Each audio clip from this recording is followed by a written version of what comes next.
Saúdo a todos com a paz e a graça do Senhor Jesus. Amém. Abra sua Bíblia na primeira epístola de João, 1 João, capítulo 1.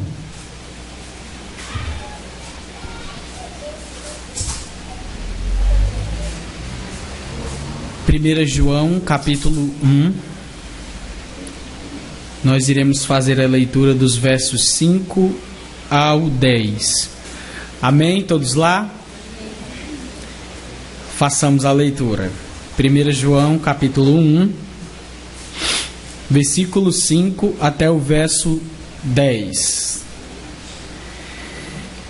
Esta é a mensagem que dele ouvimos e transmitimos a vocês. Deus é luz, nele não há treva alguma. Se afirmarmos que temos comunhão com ele, mas andamos nas trevas, mentimos e não praticamos a verdade. Se, porém, andarmos na luz, como ele está na luz, temos comunhão uns com os outros, e o sangue de Jesus, seu Filho, nos purifica de todo pecado. Se afirmarmos que estamos sem pecado, enganamos a nós mesmos, e a verdade não está em nós. Se confessarmos os nossos pecados, ele é fiel e justo para perdoar os nossos pecados e nos purificar de toda injustiça. Se afirmarmos que não temos cometido pecado, fazemos de Deus um mentiroso, e a sua palavra não está em nós. Nosso Deus e nosso Pai, já oramos, mais outra vez aqui estamos a falar com o Senhor, cantamos, e agora nós nos assentamos para ouvir-te, para ouvir a tua palavra. Nós sabemos que ninguém é suficiente para essas coisas. Se o Senhor não dispensar graça, misericórdia, bondade para com os teus servos. É com isso que nós contamos. É com a tua graça que nós estamos contando, com a tua misericórdia que nós estamos contando. Nós temos essa plena consciência de que nós, sem o Senhor, nós não somos nada. Pai, abre o nosso entendimento, abre o nosso coração, cuida agora do nosso psicológico, das nossas emoções, da nossa inteligência, de tal forma que nós possamos absorver a tua palavra e incorporar ela no nosso dia a dia, fazendo a tua vontade e frutificando para a tua honra, glória e louvor. Em nome de Jesus. Amém e graças a Deus. Muito bem. 1 João 5 ao 10. Quem estava aqui na quarta-feira passada? Só para eu saber. Estava aqui? Tá. Boa parte, né? Então eu vou tentar fazer essa introdução, esse resumo, de forma que aquele que veio na semana passada relembre algumas coisas, mas não fique entediado. E aquele que não veio saiba, mas de forma sucinta, né? De forma mais direta e objetiva. Esse é o meu objetivo aqui nessa introdução, para que a gente possa entender o restante dos versículos. Muito bem. Essa carta, ela tem um tom polêmico, ok? Um tom polêmico. Eu já expliquei aqui uma vez que a polêmica, ela surge de dentro de um movimento para fora, né? O que é que isso significa? Significa que é a atividade de proteção para que daquele meio ali não saia nenhum ensino ou algo que venha danificar os seus receptores, os seus ouvintes. No caso da polêmica no contexto do cristianismo, é uma medida tomada pelos apóstolos, pelos líderes, para que de dentro do cristianismo não saia nenhuma heresia, para que venha perverter a fé de muitos que estão aí fora, ou que aquele que não tem fé não venha a ter de forma errônea. Ok? Então, nós temos aqui um tom polêmico. Agora, por quê? Ora, tem um movimento chamado de gnosticismo, que vocês ouviram falar na quarta-feira passada. Só que esse movimento gnóstico, ele veio tomar forma, veio se oficializar mais ou menos no 3º século da era cristã, depois de Cristo. Então, o que nós temos aqui no 1º século, que é o período dessa carta, ok? É uma espécie de embrião, né? Um bebê gnóstico, olha aí, um bebê gnóstico, né? E os apóstolos, no caso o apóstolo João, aqui, já se preocupa com o que pode acontecer se isso tomar proporções maiores. Então ele age rapidamente para tentar neutralizar essa ameaça. Mas o que é que dizia esse povo? Bem, em resumo, o gnosticismo é uma tentativa de união da filosofia grega com o cristianismo, certo? Basicamente, a filosofia grega, ela enxerga o mundo, enxerga a vida, a realidade e tudo mais, como uma espécie de... Deixe-me ver... de separação entre duas realidades separadas, ok? Tem uma realidade espiritual e tem uma realidade material, ok? A realidade espiritual é boa, a realidade material, ela é má. Deixe-me corrigir uma coisa, a realidade é uma só, é apenas duas faces da mesma realidade, ok? Se vocês não entenderam, vocês vão assistir novamente pelo YouTube. Enfim, o que um filósofo grego da linha do Platão e sucessivamente diria era que tudo que você experimentar com os seus sentidos, com a sua visão, com a sua audição, com o seu olfato, seu tato, seu paladar, na verdade é engano. Isso te trai. O que é verdadeiro, o que permanece é aquilo que você só pensa, que passa pela sua razão, passa pela sua cabecinha. Você produz uns pensamentos aqui, né? E tá aí, isso aí é verdadeiro. Ok? O cristianismo, ele tem Jesus, né? Que é a ideia de Deus encarnar. É Deus encarnando, é Deus no nosso meio.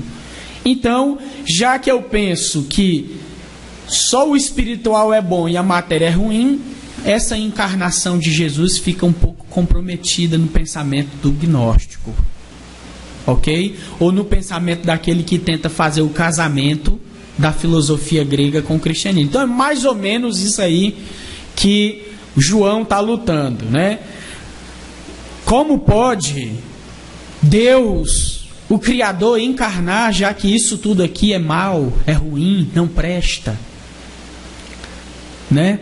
Já que... Então não pode. E como é que pode Deus morrer? Né?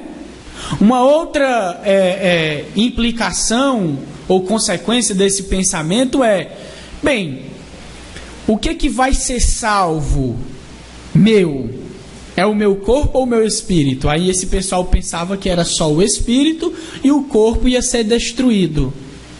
Né? Então não importava se eu fumasse, se eu bebesse, se eu me prostituísse, se eu me envolvesse em muitos outros vícios, porque no fim das contas que ia ser salvo era o meu espírito, não era o meu corpo. Entende? Entende o dano?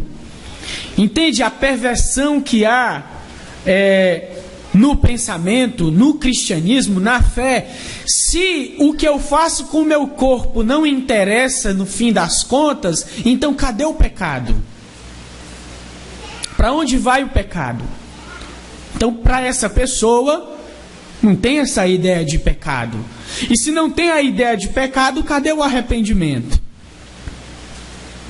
Né? Cadê o juízo? Enfim, compromete um monte de coisa que a gente está cansado. Aliás, a gente não está cansado. A gente está fortificado de tanto ler na Sagrada Escritura. Ok? Então, basicamente, é com isso que o apóstolo João está tentando neutralizar esse pessoal da Ásia, ou da Ásia Menor, ok? Onde mais especificamente ficava a cidade de Éfeso. Ok? Então, é sobre isso que eu começo falando aqui, relembrando a você que veio quarta-feira passada e informando para você que não veio quarta-feira passada. É basicamente com isso que o apóstolo João está lutando e que vai envolver tudo aquilo que ele vai falar. Aliás, que você já leu o que ele falou e que a gente vai expor aqui. Amém? Tem alguma dúvida? Se tiver, eu volto e explico novamente. Ok? Eu cortei um monte de coisa complicada, certo? Que eu poderia falar do gnosticismo aqui. Então a gente está procurando ser bem objetivo. Bem, eu fiz a divisão do texto aqui, do versículo do 5 ao 10, em 3 partes. A primeira parte eu dividi, relegando ou colocando nessa primeira divisão somente o versículo 5. Ok? Somente o versículo 5. As outras 2 divisões que eu fiz do texto, eu não fiz como comumente eu faço, tipo juntando um versículo e outro. Eu expliquei, eu dividi da seguinte maneira. Eu primeiro comecei com as 3 afirmações heréticas dessas pessoas, certo? As 3 afirmações desses hereges.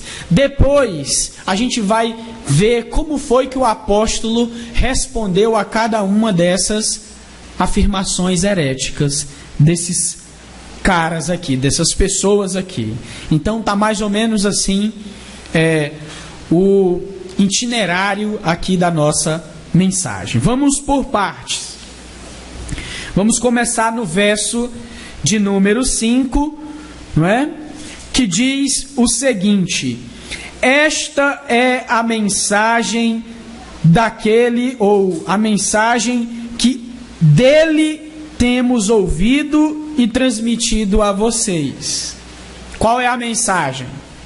Deus é luz e nele não há treva alguma. O apóstolo decide começar dessa forma. Ele decide falar da mensagem apostólica, ou mais especificamente do começo da mensagem apostólica. Certo? Esse é o começo da mensagem apostólica. Você quer entender a mensagem dos apóstolos? Comece por esse princípio básico. Deus é luz e nele não há treva alguma. A Escritura Sagrada, tanto no Antigo quanto no Novo Testamento, ela trata desse contraste, luz e trevas. Por exemplo, aquele que está na luz é o que é entendido, é o iluminado. Aquele que está nas trevas é o obscurecido, é aquele que está com o entendimento obscurecido, né? Outro contraste de luz e trevas, outro sentido, é sobre pureza, sobre moralidade, né? Aquele que está na luz é puro, é moralmente puro. Aquele que está nas trevas, ele é moralmente impuro, é imundo, ok? É pecaminoso, né? Quem está na luz é justificado, ok? Então entenda isso. Essa é a mensagem, como eu disse. O começo da mensagem apostólica.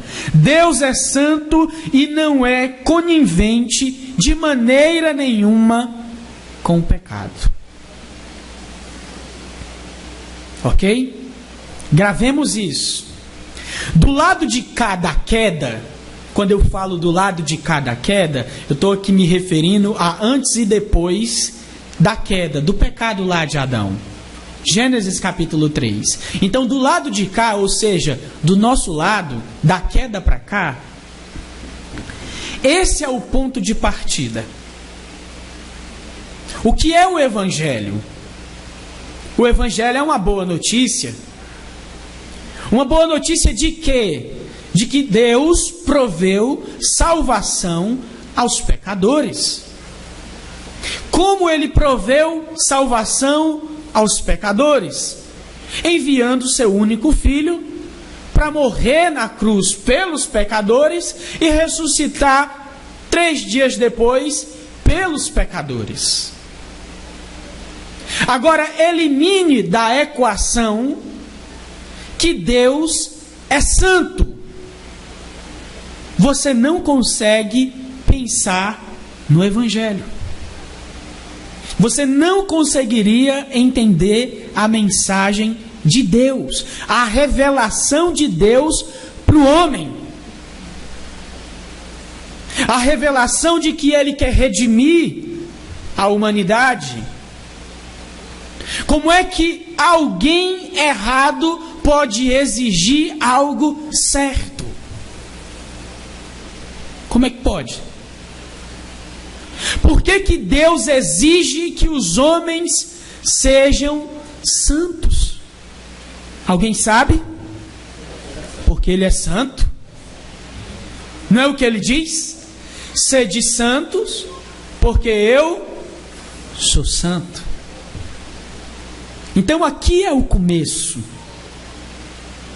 Se o homem quer estar em contato com a revelação de Deus, com quem Deus é, com o que Deus fez em relação ao homem, ele tem que saber, primeiro de tudo, que esse Deus é luz e que nele não há trevas alguma.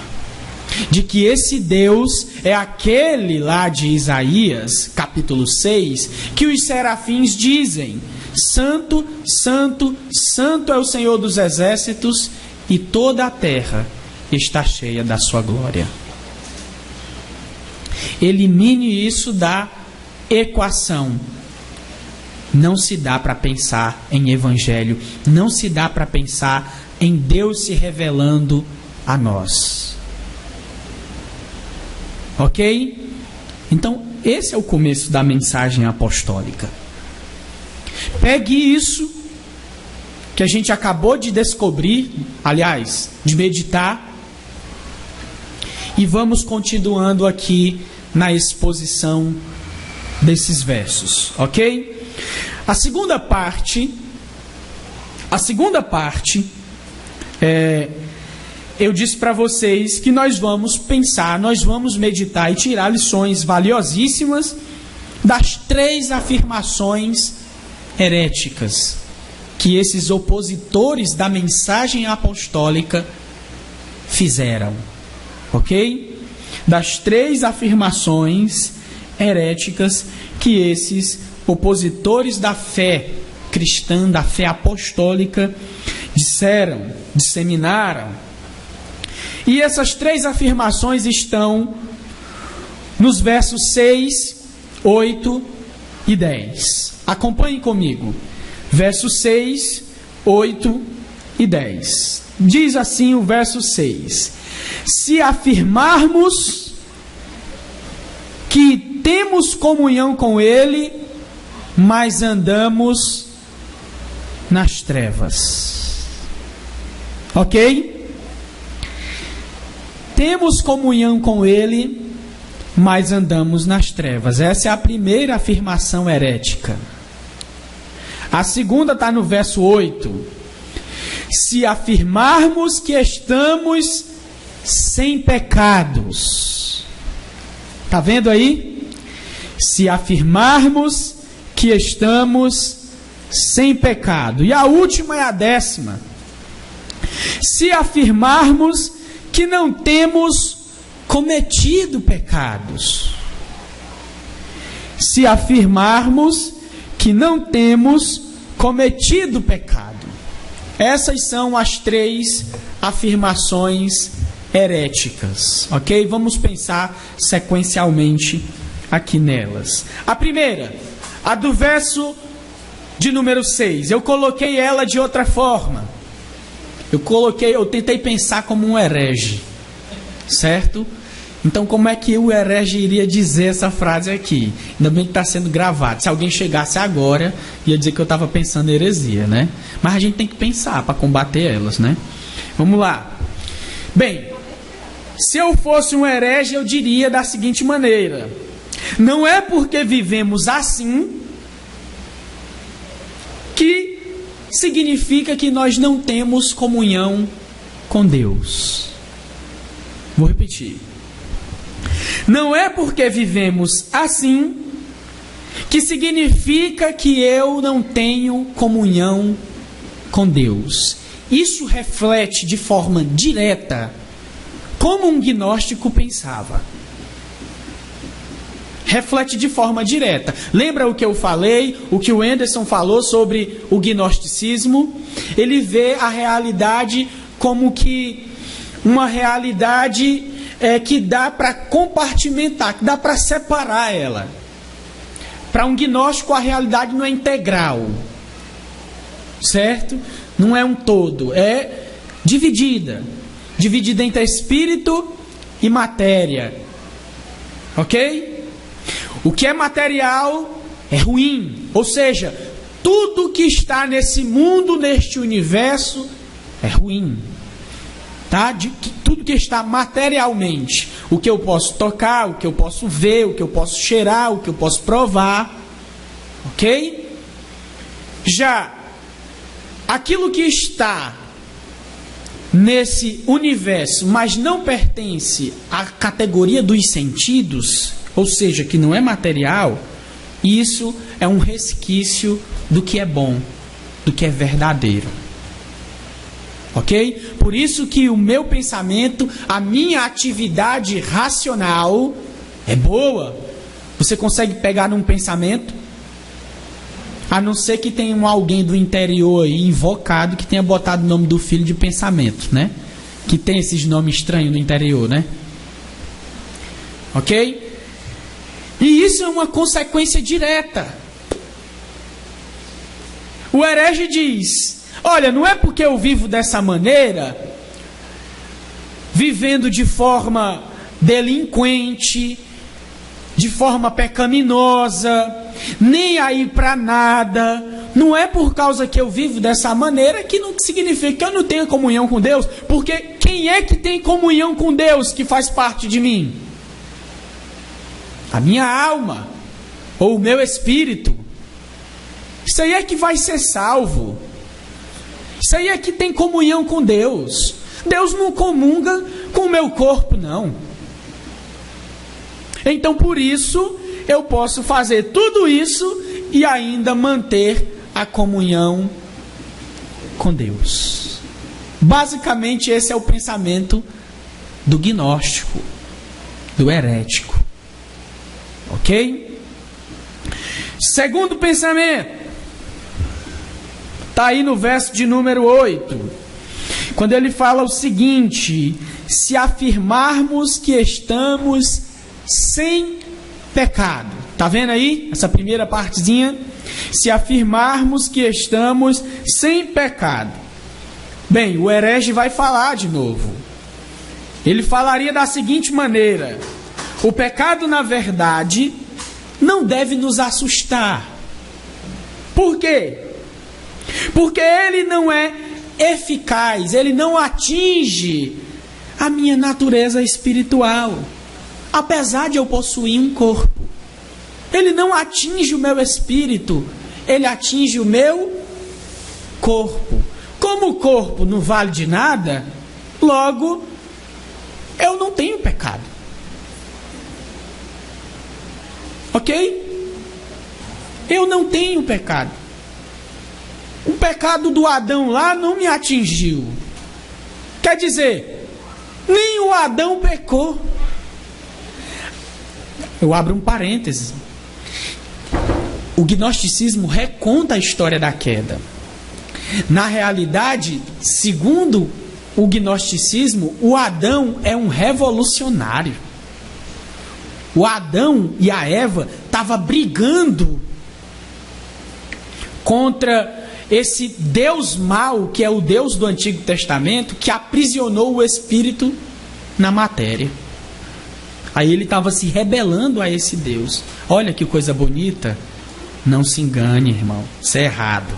Então, se o meu espiritual não é afetado pelo pecado, só minha parte material, então isso significa que eu não tenho pecado. É isso o que o herege gnóstico diria. Vocês estão já entendendo onde ele está querendo chegar, né?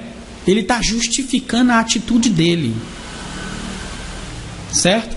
Ele está tentando tornar a atitude dele legal, ok? Justa. A terceira e última afirmação do herege, do gnóstico, é na realidade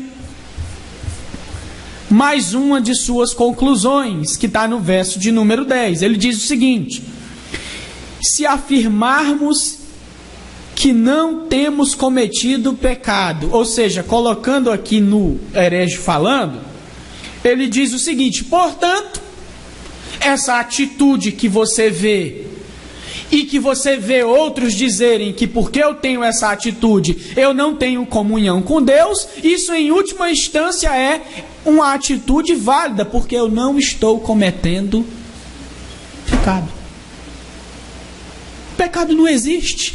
Então essas minhas atitudes não são pecaminosas. Ok? Uma perguntinha retórica: isso causa dano? Sim ou não? Sim. Isso faz um estrago grande, né? Como eu já comecei a dizer aqui, e aqui eu entro já na nossa aplicação para a gente refletir nos dias de hoje, é que o objetivo do herege, preste atenção, isso aqui é para vocês ficarem assim de anteninhas ligadas, anteninhas do rádio, anteninhas da televisão e da internet, ok? O objetivo do herege não é, em última instância, ou seja, o objetivo final, doutrinário. Esse não é o objetivo do herege, ele passa pela doutrina, tá? O objetivo de fato do herege é a ética, é a moralidade,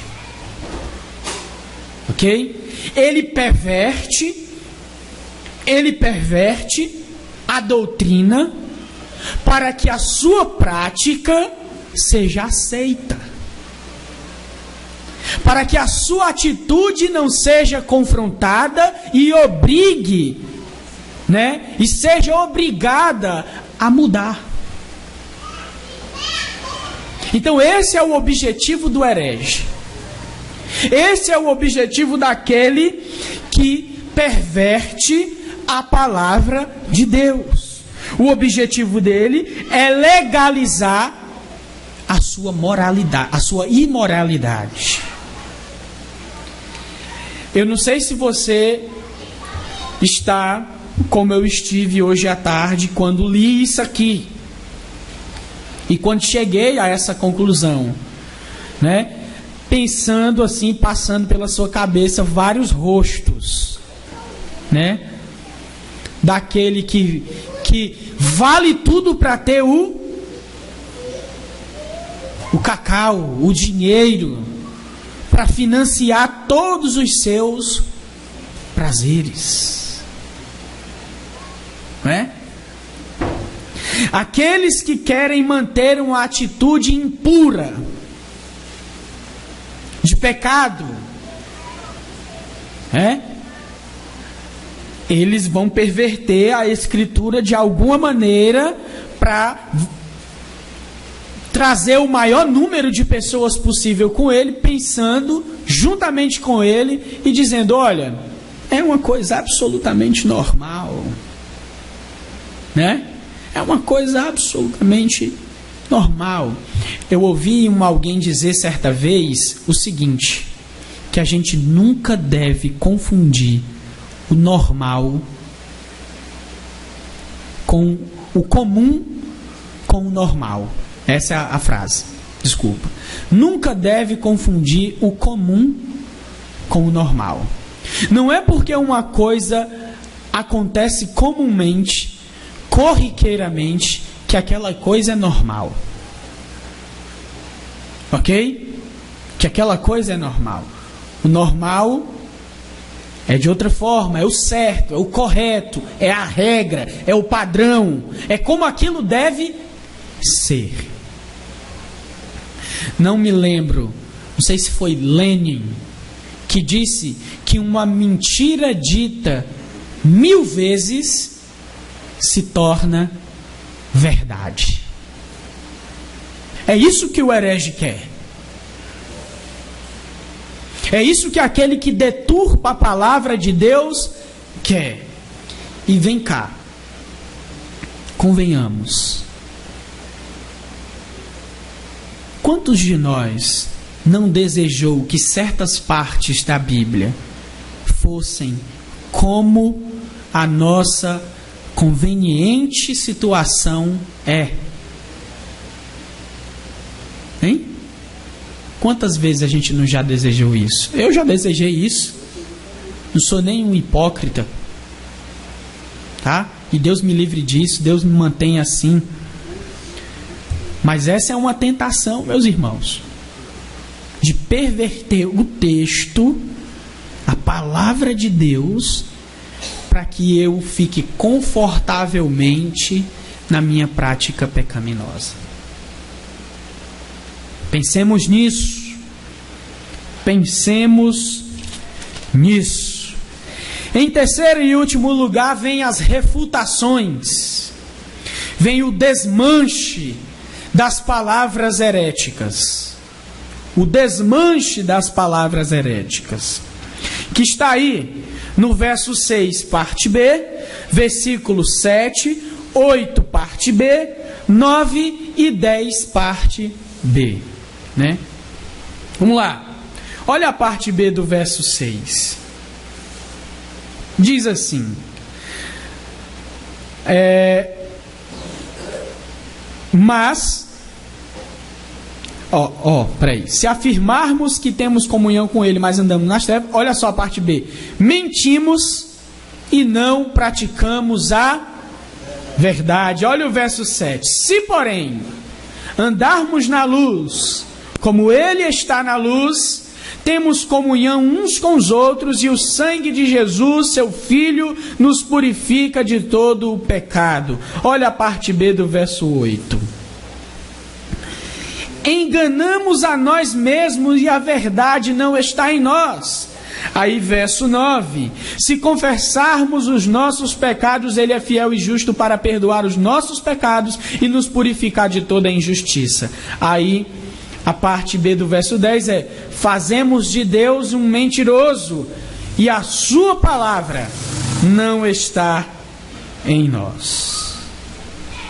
Então começa-se as refutações, né? Segundo a estrutura aqui que eu montei para a gente. Na afirmação de número 1, né? Nós temos aqui que além dos gnósticos ou desses hereges estarem mentindo, né? Mentindo sobre o quê? Mentindo que eles podem viver nas trevas,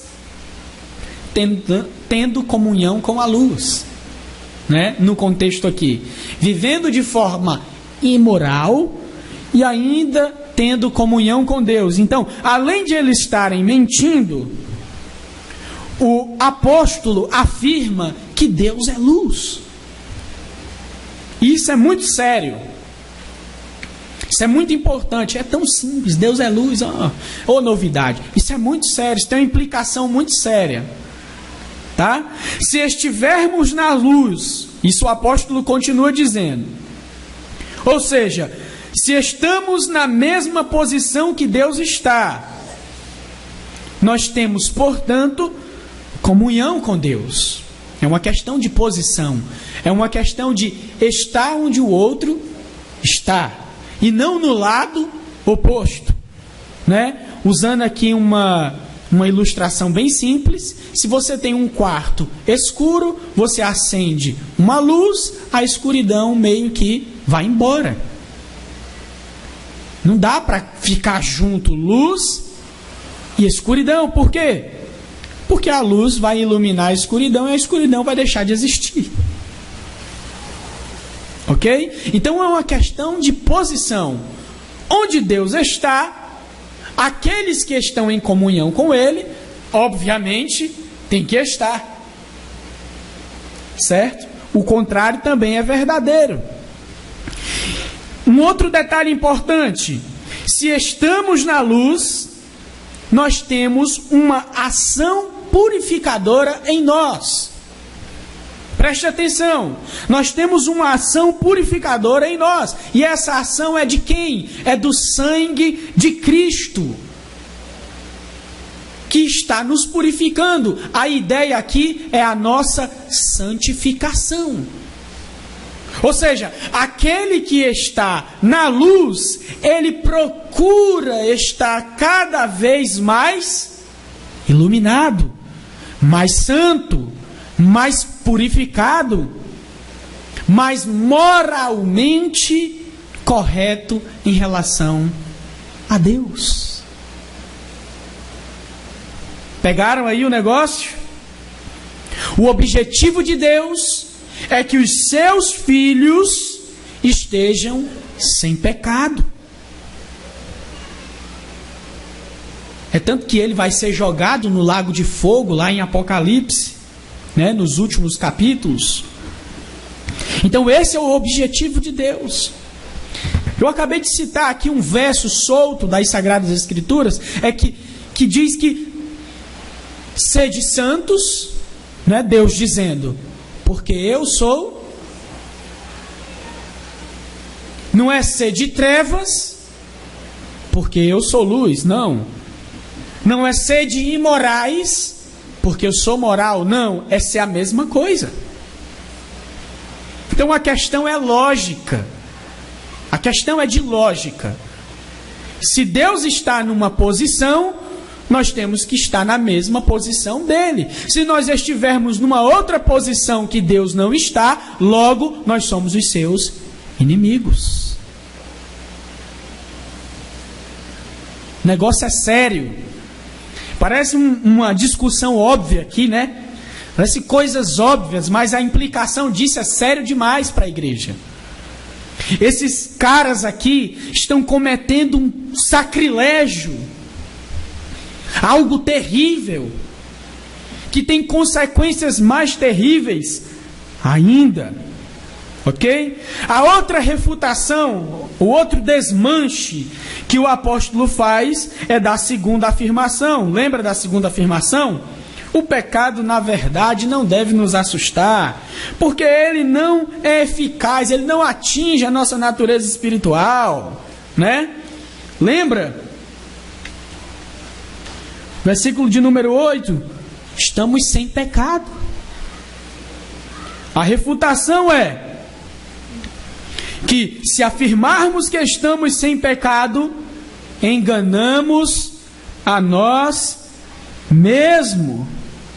Assim como é verdadeiro que o pecado atinge todo homem, preste atenção, o pecado ele não atinge só o corpo, não. Ele atinge a alma também do homem. Então, você pense no ser humano como um todo, uma integralidade. A redenção, ela não vai só para o espírito, não. A redenção vai para o corpo também. Se não fosse assim, para que cargas d'água Deus glorificaria o nosso corpo? Né? Hein? Então, assim como é verdadeiro que o pecado atinge todo homem, igualmente é verdadeiro que o arrependimento é necessário. Ok? Quando isso acontecer, ou seja, o arrependimento, sabe o que é que vai acontecer? O versículo termina, o versículo de número 9. Ele é fiel e justo para nos perdoar e nos purificar de toda a injustiça. É isso que o apóstolo está dizendo. Vai pensando, besta. Está pensando que atinge só o corpo? Está pensando que atinge só a matéria? Não, atinge você todo, porque Deus fez você todo. Deus não fez você por partes. É mentira esse negócio de que Deus fez você, óleo espiritual, taralá, lalala, e de repente aprisionou você num corpo. Isso é mentira. Deus fez você numa integralidade, onde a parte imaterial, sua alma, está junto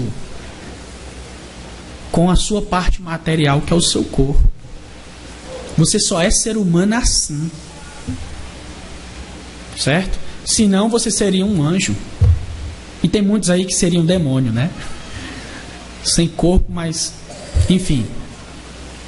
Então essa é a segunda refutação do apóstolo João. Você está enganado, camarada. Você está Eu disse, você está camarada, eu ia dizer. Você está enganado. O pecado atinge todo, e se ele atinge todo, a sua vida imoral necessariamente precisa mudar, e para mudar você precisa se arrepender. É isso que ele está dizendo para ele. Não se pode eliminar o arrependimento também da equação. E quando você se arrepender, seu herege, ele é fiel e justo para te perdoar e purificar de todos os teus pecados. É isso que ele está dizendo. Terceiro e último, a terceira afirmação dele, que está lá no verso 10, né? Lembra aí da afirmação? Se afirmarmos que não temos cometido pecado. Olha só. Eles não cometem pecado nenhum. Aí o que é que ele diz? Se você fizer isso, afirmar que você não comete pecado, sabe o que é que acontece? Você está dizendo que Deus é mentiroso. É isso que você está dizendo. Eu não cometo pecado nenhum. Você está fazendo de Deus um mentiroso. Olha só isso. E mais, a palavra dele não está em você, que está dizendo por aí que Deus é um mentiroso. Não é? Sabe por quê que você está fazendo dele um mentiroso? Né? João dizendo para o herege. Porque a palavra dele diz o contrário. A palavra dele diz o contrário de tudo o que você disse. E mais, a palavra dele não está em você. Então pense no evangelho, por exemplo.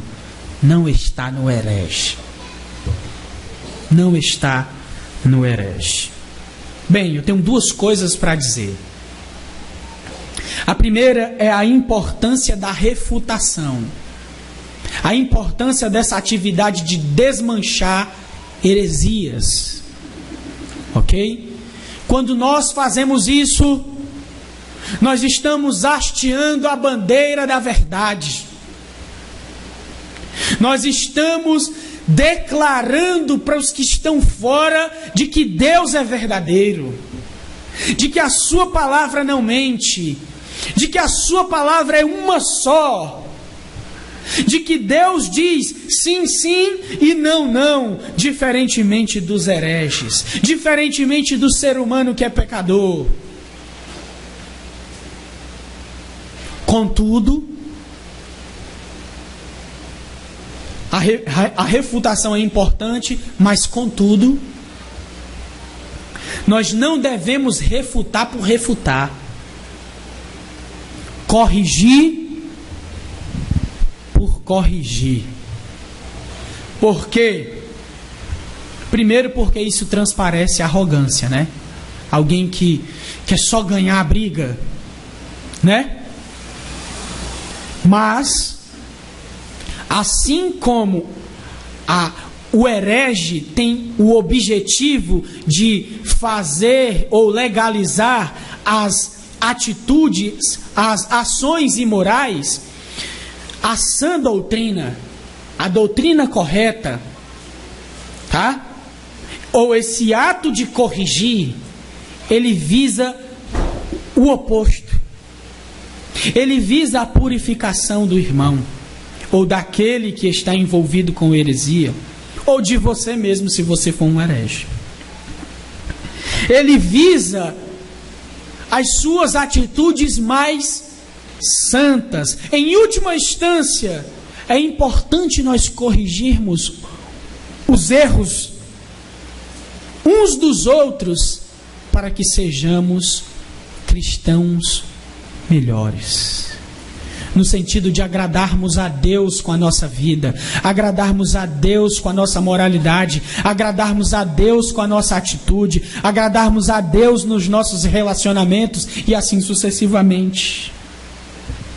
Temos que fazer isso tendo em vista a nossa santificação e a santificação do meu irmão ou da congregação que nós estamos servindo.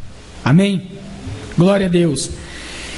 A segunda coisa que eu gostaria de dizer e última: cuidado no que você acredita. Cuidado. Certo? Faça um exercício que é sadio. Verifique suas crenças. Verifique. Verifique. Sabe como é que você faz isso? Lendo as Escrituras. Meditando nas Escrituras. Pensando nas Escrituras. Falando nas Escrituras. Lendo ela. Dormindo ao lado dela. Vivendo com ela. Vivendo ela. É assim que você faz. Verifique suas crenças. Verifique no que você acredita. Sei lá, vai que alguma coisa pelo meio do caminho aconteceu, que você levou uma topada e quando você se levanta, já se levanta um herege, sei lá. Verifique, faça esse exercício. Nós somos homens falíveis. Nós somos falhos. Nós não somos fontes da verdade. Nós somos apenas, pela misericórdia de Deus, portadores dela. Nós somos passíveis de erro. Então, faça isso. Veja o que você acredita, para a gente não cair no erro em que esses hereges aqui caíram, que é tornar Deus mentiroso por aí afora. Ok? Lembre-se que por trás de uma heresia, tem a atitude de fazer de Deus mentiroso. Amém? Portanto, meus irmãos, Esses foram os versículos que nós meditamos. Essa é a mensagem desses versículos. Nós continuaremos a meditar seguindo esse mesmo raciocínio na quarta-feira que vem. Então, desde já eu digo para você, não falte. Inclusive, traga alguém com você para nós continuarmos aqui essa meditação, porque temos mais coisas ligadas aqui a essas palavras que João disse. João vai desenvolver mais coisas falando, para esses hereges, para esses que tentam perverter a fé cristã. O ideal é viver em conformidade com a palavra de Deus. E assim, consequentemente, ser luz. E querer ser luz, porque Ele é luz. Amém? Que o Senhor, em Cristo Jesus, nos abençoe. Vamos ficar de pé.